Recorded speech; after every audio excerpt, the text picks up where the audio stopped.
అందరికీ praise lord. దేవుని నామానికి మహిమ కలుగును గాక. క్రైస్ట్ లవ్ అనే ఈ ఛానల్ని సపోర్ట్ చేస్తున్న మీ అందరికీ థ్యాంక్ యూ సో మచ్. ఈరోజు 100 సబ్స్క్రైబర్కి రీచ్ అయింది మన ఛానల్. ఈ వీడియోస్ ద్వారా దేవుని వాక్యాన్ని మరింత మందికి అందించాలనేదే నా కోరిక.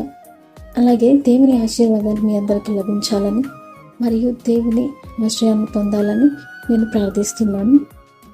Once again thank you so much. Me support వల్ల ఈ ఛానల్ని ఇంకా ముందుకు తీసుకెళ్లాలని ఆశిస్తున్నాను. ఈ సందర్భంగా బైబిల్ గ్రంథం నుండి కొన్ని వచనాలు మీకు తెలియజేయాలనుకుంటున్నాను.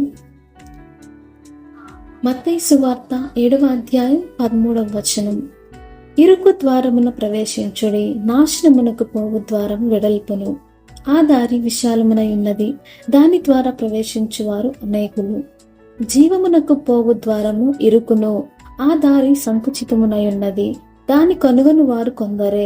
ప్రియ విశ్వాసులారా, నాశనమునకు పోవు ద్వారము విశాలము అనగా ఈ లోకంలో ఉన్నదంతయు శరీరాశయు నేత్రాశయు జీవబ్రహ్మమును, అవి తండ్రి వలన పుట్టినవి కావు. లోకమును దాని ఆశయు గతించిపోవచ్చున్నవి గాని దేవుని చిత్తమును జరిగించువాడు నిరంతరమును నిలుచును. అలాగే లూకా సువార్త 13వ అధ్యాయం 24వ వచనంలో కూడా తెలియజేయబడింది, ఇరుకు ద్వారమున ప్రవేశింప పోరాడుడి, అనేకులు ప్రవేశింపజూతురు గాని వారి వలన కాదని మీతో చెప్పుచున్నాను అన్నాడు ప్రభువు. ప్రియ విశ్వాసులారా, లోకాశయు లోక ఆకర్షణయు అదంతా మాయ మాత్రమే. లోకంలో ఏది శాశ్వతం కాదు. దేవుని చిత్తం జరిగించువాడు మాత్రమే నిరంతరము నిలుచు.